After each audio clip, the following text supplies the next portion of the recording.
Hello very good morning to all of you. Welcome back my friend. आपका एक बार फिर से स्वागत है मेरे यूट्यूब चैनल पे। मैं हूं आपका होस्ट और दोस्त शंकर। तो चलिए आज हम लोग स्टार्ट करते हैं अपने जावा के चैप्टर 3 को। So basically what we are going to see in the chapter 3, that is the structure of a Java program. यानी आपके जावा प्रोग्राम का स्ट्रक्चर कैसा होगा, कैसे हम लोग राइट करेंगे, उसका सिंटेक्स क्या होगा। राइट, तो चलिए हम लोग देखते हैं। मैंने कुछ पहले से राइट कर रखा है ताकि आपका टाइम मैं कंप्रेस कर सकूं। So we can see here that is the structure of a Java program. Okay, so let's see what is the structure of Java program, कैसा स्ट्रक्चर होता है और कैसे हम लोग इसको इम्प्लीमेंट करेंगे। चलिए देखते हैं। तो सबसे पहले मैंने यहाँ पे राइट किया है सिंटेक्स। ओके, सो सिंटेक्स में सबसे पहला है आपका package specification. Basically package specification का मतलब ये होता है कि जावा में हम लोग पैकेज को यूज करते हैं, राइट। यानी पैकेज को यूज करने का मतलब ये होता है कि कोई प्रीडिफाइंड पैकेज है जिसको कंटेंट हम कह सकते हैं कि एक फोल्डर है प्रीडिफाइंड, जिस फोल्डर के अंदर बहुत सारे multiple class and interface and methods are presented there. तो वहां पे है, उसको बस आपको इंपोर्ट करना है, इंपोर्ट करके अपने क्लास में यूज करना है। याद कीजिए जब आप सी प्लस प्लस या फिर सी के प्रोग्रामिंग को पढ़ रहे थे तो वहां पे आप देख रहे होंगे कि वहां पे पैकेज इंपोर्ट नहीं करते थे, बस हम लोग राइट करते थे हैश इंक्लूड। तो basically what hash includes does with the programs is that hash include directives make the compiler go to the C and C++ standard library and copy the code from the header files into the program। यानी इसका काम ये था कि standard library सी या सी plus plus के standard library में जाके वहां से कंपाइलर क्या करता था कि इसके कोड को कॉपी करता था और फर्दर आपके प्रोग्राम में आके उसको पेस्ट कर देना, यानी कि आपके प्रोग्राम में उसको लाके रख देना। तो इससे दो बातें होती थी, पहला तो आपके प्रोग्राम के साइज इंक्रीज हो जाते थे और दूसरा आपको वेस्टिंग ऑफ मेमोरी। और तीसरी जो सबसे जरूरी बातें थी वो थी ये कि प्रोसेसर्स का टाइम बढ़ जाता था। लेकिन जैसे ही हम लोग जावा की बात करते हैं तो जावा में हम लोग इंपोर्ट स्टेटमेंट को यूज करते हैं। तो इंपोर्ट स्टेटमेंट क्या करता है, here the import statement basically does with this program is import statement makes the JVM go to the Java standard library and execute the code there। It means Java के JVM आपका इसके standard library में जाके execute करता है code को वहीं पे और उसके सब्स्टिट्यूट को एज ए रिजल्ट प्रोग्राम में लाके रख देता है। So here no code is copied, right, and hence no waste of memory और नो प्रोसेसर्स टाइम्स, राइट। यानी कि प्रोसेसर्स के टाइम को भी ये डिक्रीज कर चुका है, वेस्ट ऑफ मेमोरी भी नहीं है आपका। सो हम कह सकते हैं कि इंपोर्ट जो है आपका एक इफिशियंट मैकेनिज्म है आपका हैश इंक्लूड से, राइट। तो हैश इंक्लूड हम लोग यूज करते हैं, उससे बेटर आपका इंपोर्ट स्टेटमेंट है जो कि हम लोग जावा में यूज करते हैं। That's why I said many times Java is better than C and C plus plus programming language, right. So आपने पहले भी देखा होगा कि जब एंड्रॉयड आपके मार्केट में अवेलेबल नहीं था, 2008 से पहले की मैं बात कर रहा हूँ, तो उस टाइम आप देख रहे होंगे कि जो भी जो भी मोबाइल आपके पास आ रहे थे, सारे मोबाइल में जावा इनबिल्ट होते थे, यानी जावा इम्बेडेड मोबाइल होता था, राइट। तो हम लोग पावर्ड बाय जावा देखते होंगे कि वहां पे लिखा रहता था। लेकिन जब से एंड्रॉयड आया है, सो जावा मोबाइल से आपका कह सकते हैं कि रिमूव हो चुका है, कंप्लीटली नहीं। सो बेसिकली व्हाट मैंने आपको ये बताया कि पैकेज स्पेसिफिकेशन। तो पैकेज स्पेसिफिकेशन, उसके बाद आपको बताना है क्लास एंड क्लास नेम।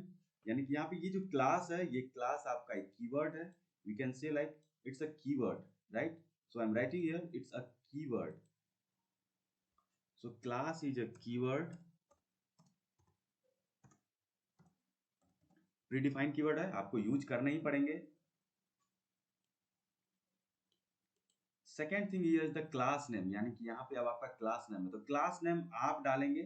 आप जो भी क्लास नेम डालना चाहते हैं, ये यूजर के ऊपर डिसाइड करता है, डिपेंड करता है यूजर किस टाइप के नेम को यूज करना चाहता है। नेक्स्ट, यहाँ पे आप ब्रैकेट को ओपन करेंगे और फिर आपका पब्लिक स्टैटिक वॉइड। ये समझना बहुत जरूरी है। मैंने एक पूरा लेक्चर ही इस पे बनाया है, एक ट्यूटोरियल ही इस पे बनाया है, क्योंकि इस पे इससे सबसे ज्यादा क्वेश्चन आते हैं आपके इंटरव्यू में, क्योंकि वो ये जानना चाहते हैं कि आपका कॉन्सेप्ट क्लियर है या नहीं। सो चलिए मैं इसके फिर से एक बार बता दे रहा हूँ। Public static void man, okay. So public and void, it's basically it's a reserve keyword, एक कीवर्ड है ये भी जिसकी कि मैं बात कर रहा हूँ।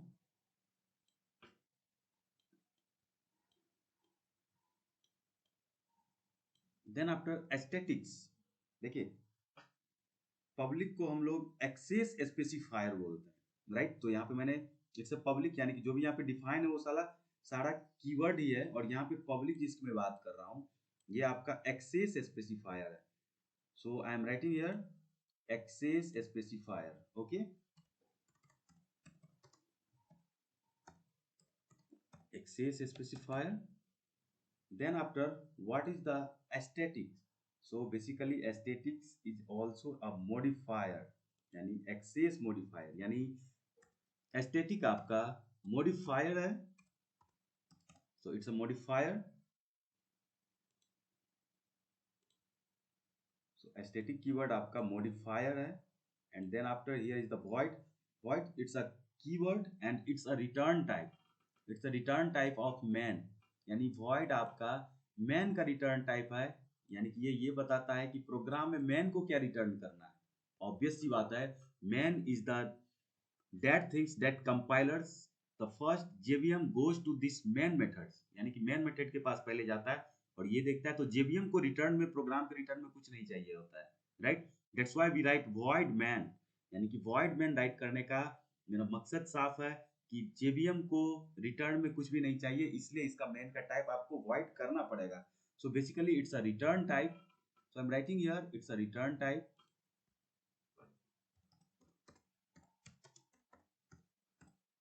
Okay, now we have the main. So basically main is the method, यानी कि main आपका क्या है, एक मेथड है जो कि आपको JVM आपको सबसे पहले इसी मेथड को कॉल करता है, right. So it's a method.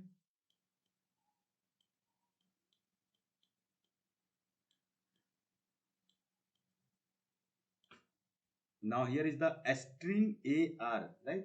So string AR means it's a string AR, it's a argument, यानी कि ये हम लोग argument यूज कर रहे हैं यहाँ पे। सो मैं यहाँ पे राइट कर देता हूँ कि argument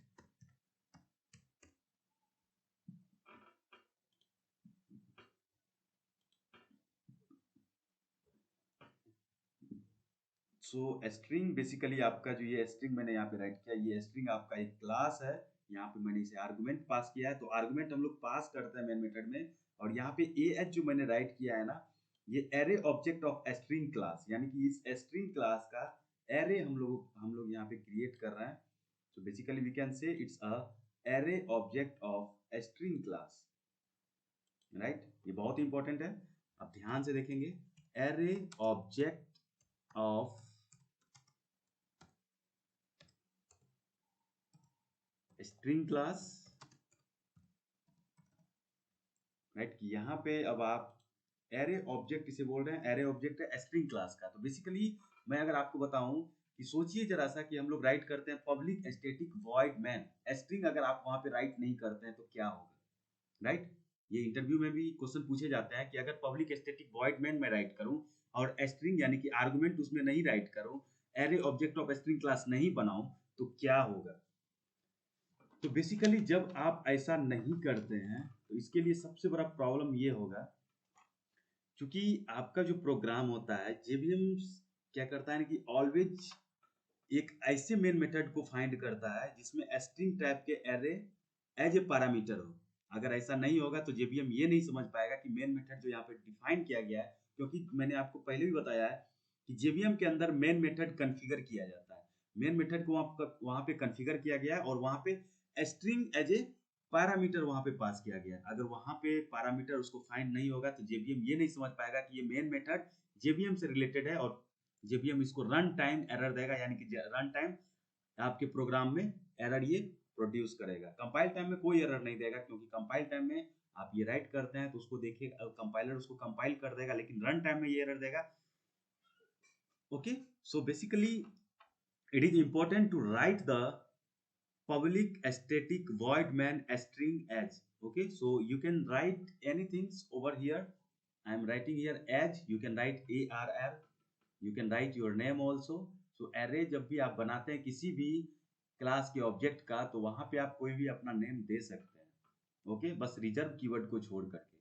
अब है उसके बाद आपका बॉडी, यानी कि मेन मेथड। बॉडी में आप यहाँ पे बॉडी ऑफ मेन मेथड यानी मेन मेथड के बॉडी को आप यहाँ डिफाइन कर रहे हैं। आप बताएंगे यहाँ पे कि बॉडी में आप क्या राइट करना चाहते हैं। तो प्रोग्राम का पार्ट यहाँ पे आप राइट करते हैं, फिर यहाँ पे क्लोज करेंगे और फिर यहाँ पे इसको कंप्लीटली क्लोज कर देंगे। ओके, तो चलिए हम लोगों ने एक एग्जांपल्स भी राइट किया, एग्जांपल्स देखेंगे, लेकिन उससे पहले मैं आपको बता दूं जरा सा ये फोल्डर क्या होता है, राइट, जिसको कि हम लोग पैकेज बात करते हैं। यहाँ पे मैंने राइट किया है package specifications. So basically what is the package specification? So package specification is nothing, it's a folder package which contains the class interface and methods, right? So folder जिसको कि हम लोग पैकेज बोलते हैं, it contains folder package and files class and interface. Sometimes it contains sub folder also, यानी folder के अंदर जो फोल्डर होगा हम लोग उसे सब फोल्डर बोलते हैं। उसी तरह से देखिए यहाँ पे मैंने एक पिक्चर ड्रॉ आउट किया है आपको समझाने के लिए कि जावा लाइब्रेरी जो होता है, यानी कि जो जावा लाइब्रेरी की हम लोग बात कर रहे हैं उसके अंदर पैकेजेज होते हैं, राइट। पैकेजेज है, पैकेज के अंदर क्लास एंड इंटरफेस है और क्लास एंड इंटरफेस के अंदर में मेथड होता है। There are so many difference between class and interface, ठीक है ना। ये हम लोग देखेंगे नेक्स्ट चैप्टर में कि क्या डिफरेंस है क्लास और इंटरफेस में। तो बेसिकली यहाँ पे अभी मैं देख रहा हूँ कि क्लास और इंटरफेस है और उस क्लास एंड इंटरफेस के विद इन में आपका मेथड होता है। जावा में मोर देन लाख्स, यानी कि लाख से भी कई लाख इसमें मेथड्स होते हैं। तो सारे मेथड को याद करना आसान नहीं है, लेकिन हाँ सारे मेथड्स को हम लोग बस उसको यूज करते हैं, बस जो मेथड्स को यूज करना होता है उसके बारे में जानते हैं और उसको इनहेरिट करते हैं, यूज कर लेते हैं हम लोग। Okay, so basically we are going to see examples here that how we can import our packages, right? So we can import our package by writing import keywords, यानी कि import keyword आपको right करना पड़ेगा, फिर आपको right पड़ेगा java dot util, ये आपके क्लास है ना। यहाँ पे देखिए जावा डॉट यूटिल डॉट स्कैनर। तो यहाँ पे देखिए आपने फोल्डर को यूज किया है ना, इंपोर्ट कीवर्ड यूज किया है, फोल्डर को यूज किया है, पैकेज को यूज किया है और फिर यहाँ पे देखिए लास्ट में आपने क्लास को यूज कर लिया है। तो यहाँ पे देखिए अब आपने स्कैनर को यूज कर लिया, फिर यहाँ पे है import Java dot util dot asterisk. दोनों में क्या डिफरेंट है? बेसिकली दोनों में डिफरेंट ये है, यहाँ पे आपने स्कैनर क्लास को यूज किया है, तो यहाँ पे मतलब ये हो गया कि आप सिर्फ स्कैनर क्लास के जो मेथड होंगे उसको आप यूज करने वाले हैं। लेकिन जैसे ही हम लोग बात करेंगे import java dot util dot asterisk की, यहाँ पे आपने asterisk को यूज किया एंड asterisk मींस ऑल, यानी asterisk का मतलब ऑल होता है। तो util फोल्डर के अंदर जो भी क्लासेज होंगे उस सारे क्लास को आप यहाँ पे कॉल कर रहे हैं, सारे क्लास को यूज कर रहे हैं। तो बेसिकली दोनों में क्या होता है कि इसमें गार्बेज कलेक्शन हो जाएगा। जिस क्लास को आप यूज नहीं करेंगे वो भी क्लास आपका जेबीएम उसको भी जाके कंपाइल करेगा और उसका भी सब्स्टिट्यूट आपके प्रोग्राम में बनाएगा। ऑब्वियसली हम लोग क्या करते हैं, जब हम लोगों को पता होता है कि हम लोग सिर्फ इस क्लास को यूज करने वाले हैं, सिर्फ इस क्लास के मेथड को यूज करेंगे, तो मैं रिकमेंड करूंगा कि पार्टिकुलरली उस क्लास को ही आप कॉल करें, ना कि एस्ट्रिक को या ऑल को कॉल करें, राइट।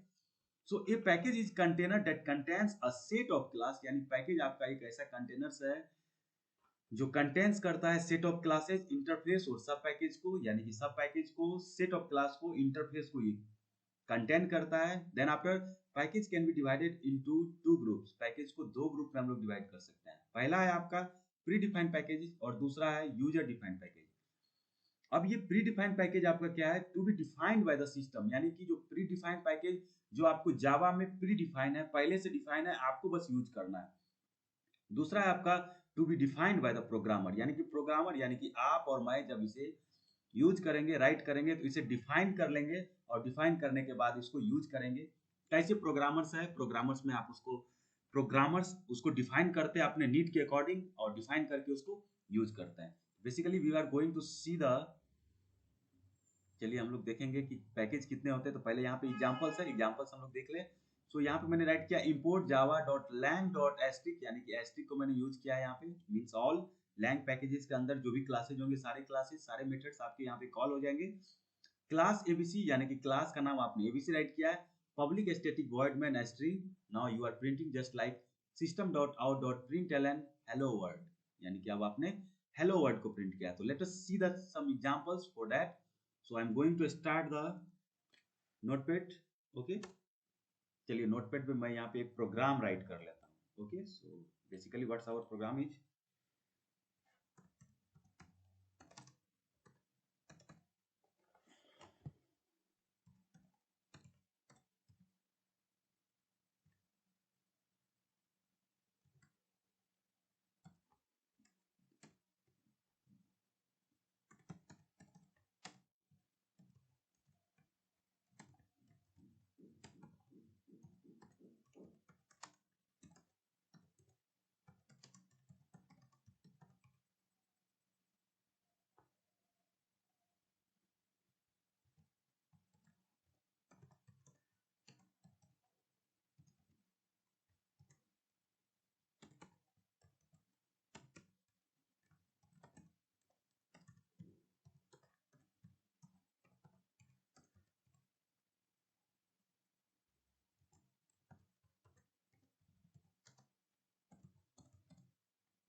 ओके, तो मैंने यहाँ पे प्रोग्राम का नेम राइट कर दिया। यहाँ पे देखिए आपका क्लास यहाँ पे पब्लिक नहीं है, सो मैंने यहाँ पे क्लास को पब्लिक नहीं किया है।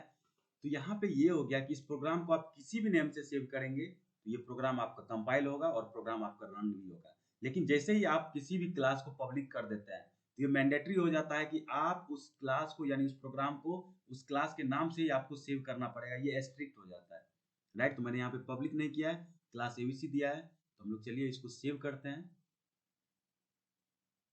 मैं इसे चलिए डेस्कटॉप पे जावा प्रोग्राम एक फोल्डर है, उस फोल्डर में मैं इसे चलिए सेव करता हूँ। तो प्रोग्राम का मैं नाम दे देता हूँ यहाँ पे टेस्ट। ओके, टेस्ट डॉट जावा।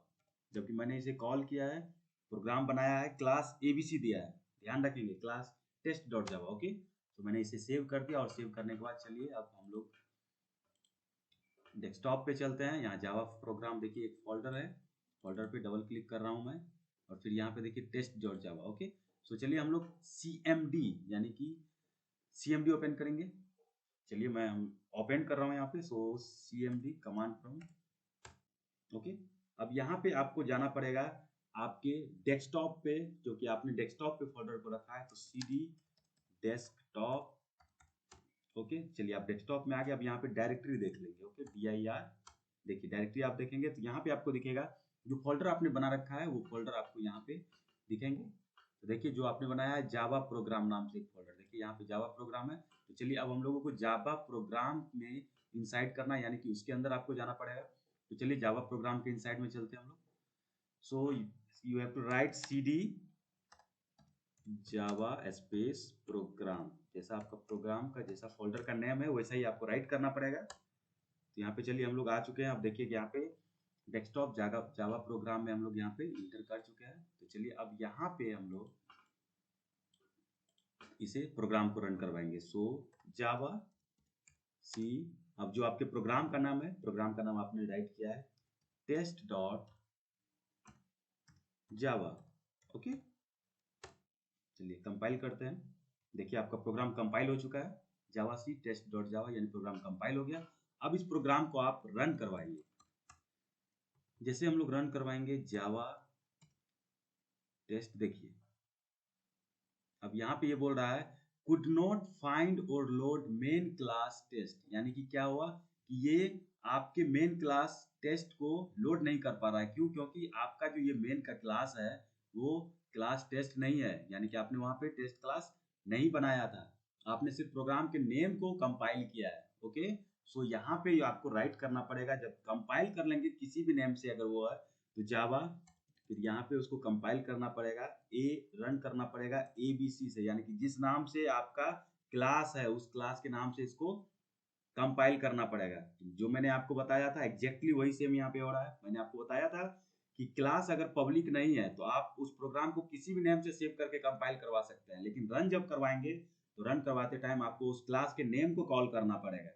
यहाँ पे हम बेसिकली हम लोग वही कर रहे हैं, क्लास के नेम को कॉल कर रहे हैं। और देखिए ये प्रोग्राम अब आपका रन होगा, देखिए यहाँ पे रन हो चुका है और you can see here hello world, है ना, जैसा प्रोग्राम में हम लोगों ने राइट किया था बिल्कुल वैसा ही आपका यहाँ पे राइट हो रहा है। सो यहाँ पे है जावा ABC हेलो वर्ल्ड। लेकिन जैसे ही किसी भी क्लास के नेम को अगर आप पब्लिक कर देते हैं, मैं आपको ये भी दिखा देता हूँ, अगर क्लास के नेम को अगर आप पब्लिक करेंगे ऑब्वियसली आपको इसी नेम से प्रोग्राम को सेव करना पड़ेगा, नहीं तो कंपाइलर भी इसे कंपाइल नहीं कर पाएगा। Okay, so if you make it public class ABC। अब चलिए मैं इसे सेव कर देता हूँ और चलिए इसे फिर से रन कंपाइल करवाते हैं। ओके, जावा सी टेस्ट डॉट जावा, देखिए यहाँ पे क्या बता रहा है। अब देखिए you can see the errors here, that is class ABC is public, of course it's public, should be declared in a file named abc.java, यानी कि डिक्लेयर होना चाहिए फाइल नेम abc.java में पब्लिक क्लास ABC, राइट। तो यहाँ पे क्या हो गया, वन एरर दे रहा है। तो ऑब्वियसली जो मैंने आपको बताया था बिल्कुल वही बातें हैं। आपको क्या करना है कि अगर किसी भी क्लास के नेम को अगर आप पब्लिक करते हैं, ऑफ कोर्स आप फाइल को सेव भी उसके नेम से ही करेंगे। तो मेरे ख्याल से ये आपके लिए क्लियर हो चुका होगा। तो चलिए अब हम लोग चलते हैं नेक्स्ट में। चलिए अब है यहाँ पे list of pre defined package, यानी कि प्री डिफाइंड पैकेज कितने हैं जावा में। चलिए हम लोग देखते हैं। मैंने यहाँ पे कुछ पैकेज का नाम राइट किया लेकिन इतने ही नहीं है, और भी हैं। तो सबसे पहला है IO, that is input output. Lang that is language, util utility, AWT यानी कि जो हम लोग एप्लेट्स के प्रोग्राम को क्रिएट करते हैं, AWT हम लोग एब्स्ट्रैक्ट विंडोज टूल किट इसे यूज करते हैं यहाँ पे। तो उसके बाद है पैकेज आपका predefined package that is applet, SQL, RMI remote method invocations के लिए यूज करता है, नेटवर्क के लिए यूज करता है, राइट। तो चलिए मैं आपको दिखाता हूँ कि जावा अगर आपके सिस्टम में इंस्टॉल्ड है तो उसके पैकेजेस कैसे आप देख सकते हैं कि आपके जावा में कितने पैकेजेस हैं, राइट। तो चलिए हम लोग देखते हैं। तो यहाँ पे सबसे पहले हम लोग जाएंगे दिस पीसी में और यहाँ पे सी ड्राइव में आप जाएंगे। ओके, सी ड्राइव में जाएंगे तो आपको ये देखना है कि आपका जावा इंस्टॉल्ड किस में है, प्रोग्राम फाइल्स में है या फिर प्रोग्राम फाइल्स x86 में है। तो चलिए मैं यहाँ पे मेरे कंडीशंस में प्रोग्राम यानी जावा जो इंस्टॉल्ड है वो x86 में है, तो मैं इसे ओपन कर लेता हूँ। फिर यहाँ पे देखिए जावा यहाँ पे आपको दिख रहे होंगे, तो डबल क्लिक करके ओपन कर लिया। फिर JDK 1.7.0_45 डबल क्लिक कर रहा हूँ मैं इसे, और डबल क्लिक करने के बाद यहाँ पे देखिए SRC नाम से एक फोल्डर है, you can see here. So SRC पे मैं डबल क्लिक कर रहा हूँ और ये जैसे ओपन होंगे, चलिए अब यहाँ पे है आपका एक जावा, सो जावा पे डबल क्लिक करूंगा और फिर यहाँ पे देखिए जो भी पैकेज है आपके वो सारे पैकेज यहाँ पे अवेलेबल है। एप्लेट, AWT, बीन्स, IO मैंने जैसा बताया आपको, lang, math, net, NIO, RMI, security, SQL, text and util. तो ये सारे पैकेजेस आपके अवेलेबल है यहाँ पे, राइट। तो आप यहाँ पे देख सकते हैं कि जो भी पैकेजेस यहाँ पे अवेलेबल है वो सारे आपके जावा जो आपने जावा इंस्टॉल किया है वो इसके अंदर है। मैंने आपको बताया कि जावा JVM क्या करता है कि जब भी आप प्रोग्राम में इंपोर्ट करते हैं किसी भी पैकेज को, तो JVM आएगा यहाँ पे और यहाँ से फिर उसको प्रोग्राम को वो क्या करेगा कि कंपाइल कर लेगा। कंपाइल करने के बाद इसके सब्स्टिट्यूट को आपके प्रोग्राम में लाके रख देगा। इससे आपका स्पेस भी डिक्रीज हो जाएगा आपके प्रोग्राम का और टाइम कॉम्प्लेक्सिटी भी कम होगी, right. So let's start with the another things that is the all package are stored in Java folder. Of course सारा पैकेज आपका जावा फोल्डर में ही स्टोर था, आपने देखा है। Using package in the program, program में पैकेज कैसे यूज करना है। So syntax basically here import, import करने के बाद क्लास का नेम या इंटरफेस का नेम आपको डालना है। एग्जांपल में देखिए जैसे using class name in the Java program, तो देखिए यहाँ पे मैंने राइट किया import Java dot util dot scanners और Java dot util dot asterisk. By default Java dot lang package is imported. ये बहुत इंपॉर्टेंट कॉन्सेप्ट है दोस्तों। मैं आपको बता दूं कि आपके मैक्सिमम इंटरव्यू में ये क्वेश्चन पूछे जाता है, what is the default package that is imported by default, है ना, ये आपसे पूछा जाता है। तो आपको वहां बताना पड़ेगा जावा डॉट लैंग यानी जावा का जो एक लैंग्वेज पैकेज है ये बाय डिफॉल्ट इंपोर्ट होता है। अगर आप अपने प्रोग्राम में नहीं भी राइट करते हैं तो ये इंपोर्ट बाय डिफॉल्ट हो जाता है। अगर आप इसके मेथड को यूज कर रहे हैं तो आपको इसके लिए कोई एरर नहीं देने वाला है, क्योंकि ये बाय डिफॉल्ट इंपोर्ट होता है और इसके जो JVM इसका जो भी कोड्स होगा उसका एक सब्स्टिट्यूट बना के आपके प्रोग्राम में ऑलरेडी ला के रख देगा, ठीक है। तो फिर चलिए हम लोग एक एग्जाम्पल देखते हैं। यहाँ पे एग्जाम्पल्स है import java dot lang dot system, import java dot lang dot string। यहाँ पे हम लोग राइट कर रहे हैं क्लास ABC और यहाँ पे फिर ओपन कर रहे हैं और public static void main string arguments system dot out dot println hello world. Okay, और यहाँ पे फिर हम लोग इसे क्लोज कर रहे हैं। ऐसा प्रोग्राम अभी हम लोगों ने रन करवाया। चलिए अब यहाँ पे दूसरा है, मैं आपको बता दूं कि दूसरे तरीके से भी हम लोग पैकेज को राइट कर सकते हैं। दूसरे तरीके से जो पैकेज को हम लोग राइट करेंगे वो आपका होगा क्लास ABC ओपन ब्रैकेट, यहाँ ब्रैकेट को ओपन करेंगे public static void main string arguments, यानी कि यहाँ पे आप स्ट्रिंग ऑब्जेक्ट का यहाँ पे एरे बना रहे हैं, राइट। सो यहाँ पे अब आपका है, यहाँ पे देखिए जावा dot util dot scanner equal to dot IN मतलब यहाँ पे हम लोग इस क्लास का यानी कि ये स्कैनर क्लास का ऑब्जेक्ट यहाँ पे क्रिएट कर रहे हैं। न्यू जावा dot util dot scanner system, system represent itself, system खुद को रिप्रेजेंट करता है। याद रखेंगे दोस्तों, सिस्टम कीवर्ड बहुत इंपॉर्टेंट कीवर्ड है जावा में। ओके, सो यहाँ पे स्कैनर क्लास का आपने ऑब्जेक्ट बना लिया, तो अगर आप चाहते हैं कि पैकेज इंपोर्ट ना करें तो आपको बार बार उस क्लास का हर क्लास का ऑब्जेक्ट बनाना पड़ेगा और हर ऑब्जेक्ट को आपको अपने मेथड के साथ यूज करना पड़ेगा, कंकेनेट करना पड़ेगा, राइट। तो अगर आप कंकेनेट करेंगे तभी आप उसको यूज भी कर पाएंगे, कंकेनेट नहीं करेंगे तो नहीं यूज कर पाएंगे। इसलिए हमारे लिए ये आसान होता है कि पैकेज को हम लोग इंपोर्ट में ही राइट कर दें, ना कि यहाँ पे क्लास या ऑब्जेक्ट यानी कि यहाँ पे हम लोग उस क्लास का ऑब्जेक्ट बनाए। क्लियर है? तो इस तरीके से भी हम लोग राइट कर सकते हैं।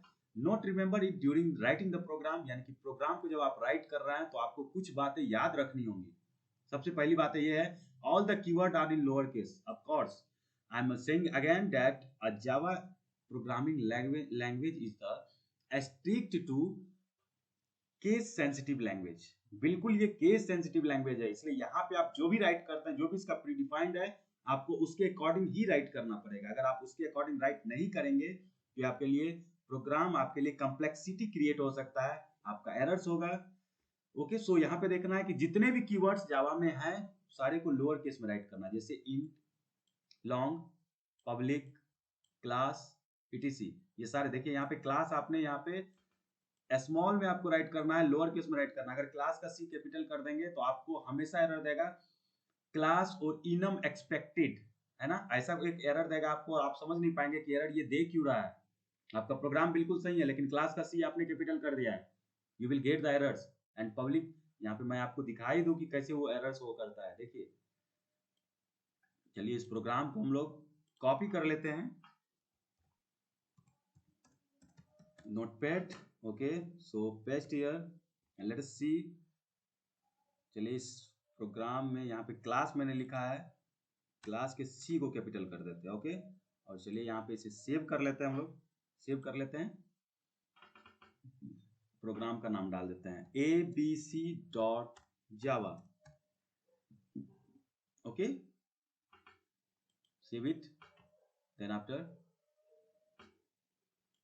चलिए हम लोग चलते हैं अपने कमांड प्रॉम्प्ट पे। चलिए यहाँ पे अब जावा सी कंपाइल कीजिए abc.java को। देखिए एरर क्या दे रहा है, अब देख सकते हैं यहाँ पे क्लास abc, देखिए this is errors, 3 errors are there. Class interface और enum expected, public string, void main string arguments. अब देखिए ये कंपाइलर आपको कंफ्यूज कर देगा, ये बोल रहा है कि जावा का लाइन नंबर 5 जो है, you can see here line number 5, यानी कि इस लाइन नंबर 5 में एरर है, कहाँ पे, वॉइड मैन में। अब भैया मुझे ये बताइए, एरर तो public static void main string arguments में तो है ही नहीं, तो है कहाँ पे? तो मैं आपको बता दूं, ए best programmer is always a best trouble shooter, यानी कि एक जो बेस्ट प्रोग्रामर होता है वो हमेशा एक बेस्ट ट्रबल शूटर होता है, क्योंकि उसको पता होता है, उसे प्रोग्राम में मेथड से ज्यादा एरर्स के नेम पते होते हैं। इससे क्या फायदा होता है कि आप एरर को देख के पता कर सकते हैं, अच्छा मेरा प्रोग्राम में एरर्स यहाँ पे आ रहा है, तो आप डायरेक्ट उस पॉइंट पे ही जाएंगे और वहीं पे उसको ठीक करके प्रोग्राम को रन करवा लेंगे। तो ये एक बेस्ट प्रोग्रामर का, बेस्ट सॉफ्टवेयर डेवलपर का आइडेंटिफिकेशन है, राइट। सो यहाँ पे क्लास इंटरफेस और इनम एक्सपेक्टेड है, तो चलिए मैं यहाँ पे अब थोड़ा सा चेंज कर देता हूँ इस प्रोग्राम में। चलिए इस प्रोग्राम में आप जरा सा चेंज करेंगे और यहाँ पे क्लास के नेम को स्मॉल सी कर दीजिए और फिर इसे सेव कीजिए, और तभी चलिए इसको हम लोग रन करवा लेते हैं। अब जैसे इसको रन करवाएंगे जावा सी abc.java, अब देखिए प्रोग्राम आपका रन कर गया और फिर ये अब कंपाइल भी करेगा। 3 एरर्स आ रहे थे, एक एरर्स ठीक करने पे अब कोई एरर नहीं है। देखिए हेलो वर्ल्ड प्रिंट कर रहा है ना, यू कैन सी हियर। तो यहाँ पे आप देख सकते हैं कि हेलो वर्ल्ड आपका प्रोग्राम ये प्रिंट कर रहा है। ओके, सो जैसा कि मैंने आपको बताया बिल्कुल वही बातें थी। तो यहाँ पे अब है दूसरा इसका नोट्स है, all predefined class name are in title case. जितने भी क्लास नेम है, मैं क्लास नेम की बात कर रहा हूँ, जितने भी क्लास नेम है सारे टाइटल केस में होंगे। जैसे डेटा इनपुट स्ट्रीम, देखिए यहाँ पे डी कैपिटल है, डेटा इनपुट स्ट्रीम का आई कैपिटल है और एस कैपिटल है, बाकी सारे स्मॉल है। File input stream, F capital, I capital and S capital, rest of all are in small cases, right. So जो भी क्लास आपके पास हैं, जो प्रीडिफाइंड क्लास है, वो सारी टाइटल केस में होंगे, ये चीज आपको याद रखना है। ऑल प्रीडिफाइंड मेथड्स यानी कि functions, sometimes called functions, name are in title case except first word, यानी कि जो भी आपके प्रीडिफाइंड मेथड्स होंगे, क्लास और मेथड में डिफरेंट होता है दोस्तों, जो भी मेथड होंगे उस मेथड जो होंगे आपके वो टाइटल केस में होंगे। अब जो टाइटल केस में होगा, तो टाइटल केस में क्या कंडीशन ये है कि पहला जो उसका लेटर होगा, फर्स्ट लेटर, उसको छोड़ के वो टाइटल केस में होगा। तो यहाँ पे देखिए रीड लाइन में मैंने जो राइट किया है, यहाँ पे रीड का आर देखिए स्मॉल है, लेकिन एल यहाँ पे जो है वो आपका कैपिटल है। इंडेक्स ऑफ में आई आपका कैपिटल है। Okay, so keep remember these things, and again the 4 is that every statement should be end with semicolon, यानी कि जितने भी स्टेटमेंट्स हैं आपके सारे सेमीकोलन के साथ इंड होने चाहिए, यानी कि लास्ट में आपको सेमीकोलन डाल के इंड करना ही पड़ेगा। अंडरस्टैंड वेल नाउ, क्योंकि सेमीकोलन टर्मिनेट करता है आपके हर लाइंस को, इसलिए ये आपको यूज करना है। So if the class is defined as public, अगर आपका क्लास पब्लिक डिफाइन है, then the file name must be saved as class name. बिल्कुल जैसा कि मैंने अभी आपको एक प्रोग्राम करके भी दिखाया है। अगर क्लास आपका पब्लिक डिफाइन है तो उसके फाइल नेम को आप क्लास नेम से ही सेव करेंगे। Now we have the data types, literals, expressions and operators. चलिए ये हम लोग देखते हैं, data types, literals, expressions and operators. So यहाँ पे है डेटा टाइप आपका। तो चलिए डेटा टाइप क्या होता है, used for defining variables, variables को डिफाइन करने के लिए यूज करते हैं हम लोग। तो डेटा टाइप में आपका इंटीजर डेटा टाइप है, that is the 4 bytes. Long data type है 8 बाइट्स। फ्लोट डेटा टाइप है 4 बाइट्स। डबल डेटा टाइप है 8 बाइट्स। कैरेक्टर डेटा टाइप्स है 2 bytes. And then after byte है आपका, तो ये 1 बाइट यूज करेगा। बुलियन है तो ये ट्रू या फॉल्स, यानी कि 1 बीट आपका लेगा। Okay, 1 byte equal to 8 bits, right. So defining variables, variable को डिफाइन कैसे करेंगे, तो इसका सिंटेक्स है डेटा टाइप, वेरिएबल का नेम आप बताएंगे, जो भी आपका वेरिएबल का नेम होगा उसका वैल्यू डालेंगे, और फिर मल्टीपल वेरिएबल्स को भी आप यहाँ पे डिफाइन कर सकते हैं एक ही डेटा टाइप में। Okay, so example is here int n. यहाँ पे देखिए वेरिएबल डिफाइन कर रहे हैं हम लोग, लेकिन वेरिएबल में कोई भी वैल्यू नहीं असाइन कर रहा है। इंट एम इक्वल टू 10, यहाँ पे वेरिएबल में वैल्यू भी असाइन कर रहा है। इंट एक्स वाई, यानी कि मल्टीपल वेरिएबल को डिक्लेयर कर रहा है, इक्वल टू 10, यानी कि y का वैल्यू 10 है और x आपका इनिशियलाइज नहीं हुआ है। सो कैरेक्टर सी एच, यानी कि कैरेक्टर सी एच को आप यहाँ पे डिफाइन कर रहे हैं। अब है आपका आइडेंटिफायर्स। चलिए आइडेंटिफायर में देखते हैं, used for naming a variable. Identifier क्या होता है, तो वेरिएबल के नेम को एक नेम देने के लिए हम लोग यूज करते हैं आइडेंटिफायर को। सो क्लास, इंटरफेस और ईटीसी। अब यहाँ पे किसी भी वेरिएबल के नेम को, क्लास को या इंटरफेस को एक नेम प्रोवाइड करने के लिए आइडेंटिफायर्स का हम लोग यूज करते हैं। Okay, now here is the literals. चलिए लिटरल्स क्या होता है, so values are called literals. जो भी आपका वैल्यूज होता है वो आपका लिटरल्स कहलाता है। यहाँ पे देखिए m इक्वल टू 10 मैंने राइट किया है, this is the literals. y equal to 10, this is the literals. This is the x y identifier and 10 is the literals. Keep in mind, ये चीज पूछे जाते हैं।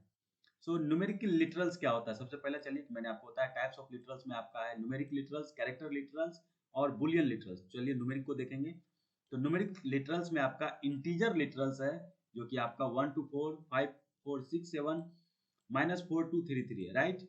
अब है फ्लोटिंग लिटरल्स, तो माइनस यहाँ पे 1 to 3.67, -3 for 5.76 and etc, right. अब है आपका character literals, so that is the string literals, है ना। यहाँ कि आपका यहाँ स्ट्रिंग लिटरल्स है। फिर यहाँ पे स्ट्रिंग लिटरल्स कैसे, इसमें कैसे होगा, क्या होगा, तो कलेक्शंस ऑफ वर्ड्स, है ना। कैरेक्टर्स कह सकते हैं, कैरेक्टर्स का जो कलेक्शंस होगा आपका, वो आपका स्ट्रिंग बनता है, राइट। तो यहाँ पे देखिए डबल कोट्स में स्ट्रिंग को राइट करेंगे जब भी, तो डबल कोट्स में पटना यहाँ पे, और ये भी स्ट्रिंग का ही पार्ट है। तो ये लेकिन कैरेक्टर लिटरल्स हो गया आपका, that is the a b, single quotes में इसको राइट करते हैं हम लोग, right. Now example, you can see the example here. So int a b equal to 10, यानी इंटीजर में ए और बी आप ले रहे हैं और बी का वैल्यू इनिशियलाइज कर रहे हैं 10। तो यहाँ पे 10 आपका लिटरल्स है, न्यूमेरिक लिटरल्स है, और ये आपने इनिशियलाइज अभी तक नहीं किया है। Here A and B is identifier and 10 is the integer literals. Okay. Now we have the Boolean literals, that is the third parts, that is the true and false. यानी Boolean literals आपका या तो true होगा या फिर false होगा। So examples है यहाँ पे देख सकते हैं। So Boolean flag equal to true, यानी Boolean में flag जो होगा, चलिए यहाँ पे true कर रहे हैं उसको, यहाँ पे या तो true होगा या फिर false वैल्यू होगा। तो देखा दोस्तों, मैंने आज आपको बताया है जो भी आपका यहाँ पे कॉन्सेप्ट है, डेटा टाइप्स मैंने बताया है आपको, लिटरल्स बताया है ना। अब चलिए हम लोग नेक्स्ट क्लास में देखेंगे expressions and operators. Okay, so next class में देखेंगे। तो आज का क्लास बस इतना तक के लिए ही था। तो मेरे ख्याल से आपको अंडरस्टैंड हो चुकी होगी, आप समझ चुके होंगे कि मैंने जो बताया है आज का क्लास क्या था। और please let me know if you like this class. आप लोग प्लीज कमेंट जरूर कीजिए, क्योंकि जब आप कमेंट करते हैं तो मुझे अप्रिसिएशन मिलता है, मुझे लगता है कि अच्छा मैंने अच्छा वीडियो बनाया है। तो आप लोग कमेंट करके मुझे बताइए कि आपको वीडियो कैसा लगा या फिर ट्यूटोरियल कैसा लगा, आपके लिए नॉलेजेबल है या नहीं है। Please let me know by using comment sections, please comment. और मैं हर ट्यूटोरियल में वैसे बच्चे का नेम लेता हूँ जो कमेंट अच्छे करते हैं या बुरे भी करते हैं, क्योंकि उनके कमेंट को मैं एडमिट करता हूँ और एडमिट करने के बाद फिर मैं उसके बारे में उस पे रिसर्च करता हूँ और फिर अपने आप में और भी सुधार करने की कोशिश करता हूँ। So children please let me know, दोस्तों प्लीज मुझे बताइए अगर आपको ये ट्यूटोरियल कैसा लगा। Hope you enjoyed this, keep watching, happy वाली लर्निंग।